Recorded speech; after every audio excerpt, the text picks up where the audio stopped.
Antipetra talagang hindi makamove on guys. Eto, pag-usapan natin basahin natin sinabi niya rito. Alam naman ng lahat na nagmamadali talaga silang palitan kami sa pwesto. Gusto nila akong palitan agad dahil gusto nila madaliin ang impeachment trial ni VP Sara. Atat na atat sila sa impeachment. Hindi naman yun importante. Kung ako pa rin ang Senate President, ibabasura ko lang yun. Ayan o. Diba? Sinabi nito ni Antipetra ngayon lang, June 19 o. Maliwanag guys. Mabuti na lang, talagang ito ay napalitan na at naisimento na ang Senate presidency ni Senator Sherwin. So ito ay maliwanag na ang plano talaga nila kung kaya ito ay iniluklok bilang Senate President, tulad ng sinasabi natin, para i-delay at para talagang i-absuelto, trabahuhin at hindi papanagutin si Inday Sayad. Palusutin sa impeachment trial. At ito si Antipetra ay walang kasama ang kanyang 10 ng kanyang mga miyembro dati, ng kanyang mga alipores ay wala silang plano na si Inday Sayad ay papanagutin. So ano maliwanag dito?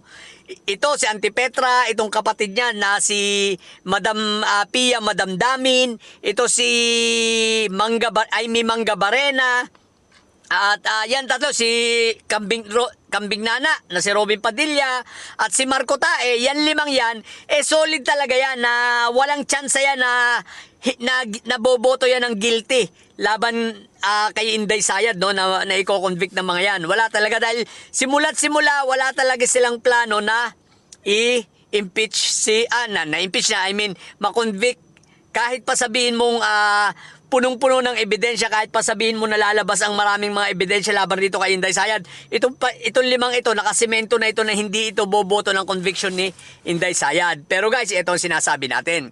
Kaya nga, mabuti na rin na kahit pa paano, i-appreciate natin itong si Quick Melt at itong si Joel, itong si Lulong na sila ay lumipat sa majority na isemento ang pundasyon na ilagay natin sa pedestal ang pagiging presidente nitong si Senator Sherwin na ito ay nangangahulugan na ang impeachment trial ay magtutuloy-tuloy na at wala na silang magagawa dahil sa bilang nila ngayon na siyam, wala na silang magagawa at tulad ng sinabi ng ating puting kabayo dati, maging si Bonggoloy diyan ay boboto. Abangan natin kung magkakatotoo na boboto yan ng conviction laban kay Inday Sayad. Sa madaling salita, tatlon lang ang hinahabol rito. Ngayon, merong mga sway votes dyan, no? Itong sila, pangalan. Itong mga ilan na alanganin, kagaya nitong sila Villar na magkakapatid, may chance yan na yan ay bumoto ng guilty, may chance rin si Loren, kahit ganun yun, may chance yun, no? Na bumaliktad at bumoto ng conviction ni Sayad kung makikita mga ebidensya. Hindi ko sinasabi pero yung limang nabanggit ko nakapako na yan, no? So kaya may chance rin ng conviction sa ngayon na nakikita natin, no? Bagamat medyo mahirap pa rin dahil 13 sila so kailangan ng 3, pero tingnan natin. Basta sigurado tayo na hindi boboto na para sa conviction ni Sayad ay yung 5. Anyway, kahit si Marco Tae, mangungulungan naman yan. Buti kung abutin pa yan yung botohan. Malamang sa hindi na. Pero guys, ito ang sinasabi natin, i-appreciate din natin, no? Bagamat hindi ibig sabihin ito, tulad ng paulit-ulit ko sinasabi, hindi ibig sabihin na porque appreciate natin ang paglipat sa majority nitong si Quick Melt at nitong si Lulong, ligtas na sila sa pananagutan. Ang mangyayari lang, posibleng medyo babagal ng kaunti ang proseso ng kanilang mga kaso, patapusin ang impeachment. Matapos itong impeachment trial ni Inday Sayad, then balik na uli tayo. Pukpukin na uli natin si Ombudsman, si Boying, tsaka na uli mangulungan yung mga yan. Total, tatagal lang naman yung mga hearing na yan. Ang estimated ng mga rami, even ng mga luminaries, mga 2-3 buwan, 2 to 3 months. So ano na yung 2 hanggang 3 buwan na pwede natin ipaghintay, no? Maghintay na tayo. Ang importante, tingnan natin ang magiging resulta. Sapagkat sa ngayon, may 13 na ang majority, 3 na lang ang kulang. Bagamat sinasabi nila, siyempre, titingin sila sa ebidensya. Pero, kitang-kita naman. Okay? So, ito ay napakaliwanag na itong si Antipetra, talagang hindi ito para i-trial ang impeachment. Yung pakita lang nila, nag-convene lang sila dahil wala silang magawa nun, dahil galit ang taong bayan. Pero kung nagtuloy-tuloy na ito, ang presidente ng Senado, yari na tayo. Kaya nga ayaw niyang bumaba di ba? Ayaw niyang bumaba kasi nga pinupukpok din siya. Ang tanong kasi rito, ilang maleta kaya natanggap dito? Ilang maleta ang naibigay nila Sayad rito para dito sa impeachment trial ni Inday Sayad na wag magpatuloy? Di ba sa mga content ko, nakikita niyo naman, sinabi ko na sa inyo, nagalit si Inday Sayad, nagalit si Yutman dahil sablay ang mga diskarte nito at nawala pa sa pagka-Senate President. Mga move kasi na hindi pinag-iisipan. Ayan. So ngayon, nape-pressure na siguro ito. Baka sinisingil ito nila Yutman. Hindi natin alam, no?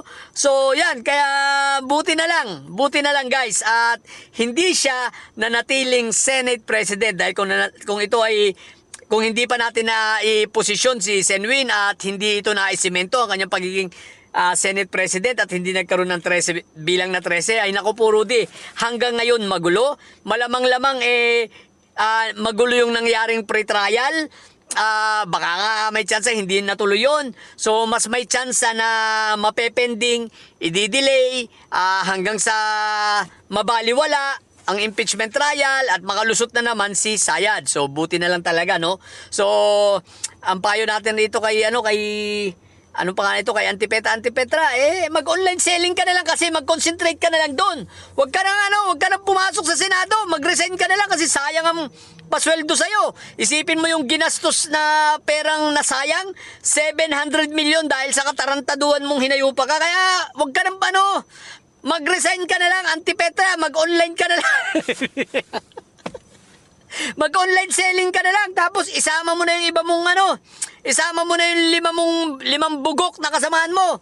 Yung kapatid mo, si Aimee Mangga Barrena, di ba? Si Marco Tae. Makukulong naman yun. Ilang panahon na yun dyan. Feeling ko si Marco Tae, hindi aabutin ito ang pag-vote. Makukulong talaga ito. Pero tingnan natin. Kasi hindi pa naman, wala pa siyang formal na kaso sa Sandigan Bayan, guys. Wala pa. So kaya fake news yung lumalabas na nagkakagulo ang PNP kung sinong huli kay Marco Tae, fake news yun. Wala pang galon,